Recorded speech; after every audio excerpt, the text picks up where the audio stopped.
All right, let's talk about All Out because, number one, we did watch the pre-show. We're not going to do each individual match and each individual story because there's a lot to talk about. Well, let's just talk about it. Let's go through. There are 15 matches. Let's go. Now, we are going to talk about one match in depth because I feel like it should be talked about, and that was literally the first match. Sammy Guevara and Ty Conti defending the AAA World Mixed Tag Team Championship against Ortiz and Ruby Soho. Ruby Soho broke her nose. So there were two really scary spots. There was the double team from the Cheaters where Ruby Soho... The Cheaters, I like that name for them. Right, exactly. They're the Cheaters. They're, they're going to hell. So Ruby Soho she got hit in the face with a pump kick, and Sammy Guevara just threw her. And Ruby Soho, slinked around directly on the top of her head like a slinky.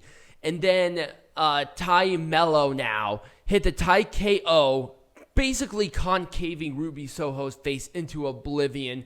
Definitely breaking her nose, but I think there's more of an injury for them to retain. Fuck these two. They injure people. They suck. They're bad, just in general. Hook taking on Angelo Parker. Hook won with Red Rum. It was a nothing sandwich. And we also had... I do like the rivalry. We're talking about how they're actually, Hook is being very well developed by AEW. Right. He is one of those success stories. I think that a lot of other, people should follow because he is being booked very conservatively, but at the same time, it doesn't feel like...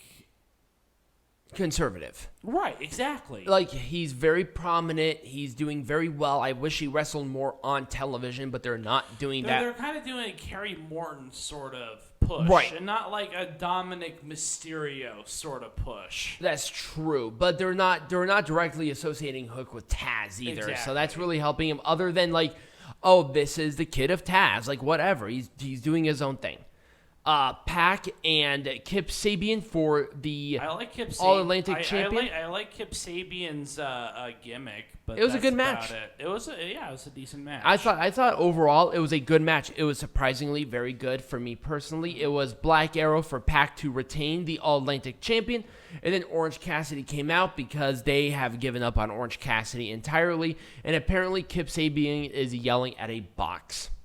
Let's talk about the final one, which was the bootleg dollar store version of Gunther versus Sheamus with Tomohiro Ishii and Eddie Kingston. Yep. I'm sorry, they tried to emulate it. Eddie it just Kingston didn't work. and a literal Sasquatch without hair. Literally, because Sasquatches they don't have. And I like Tomohiro Ishii. I kind of wish he was at the show that we're going to in Las Vegas here. Well, I thought he was. Is no, he not? No, I don't think he's there. I could be wrong. You didn't bring down your iPad. That was your fault. Well, you know what? Anyways, we'll talk about that a little bit later on. Overall, the match was fun. It was very brutal overall. I'm going to give the entire pre-show an Orange Cassidy thumbs up. I'm going to give the whole pre-show, despite the injury and stuff, a thumbs up because I enjoyed more of it than I hated. But it was a Northern Lights driver for Eddie Kingston to win.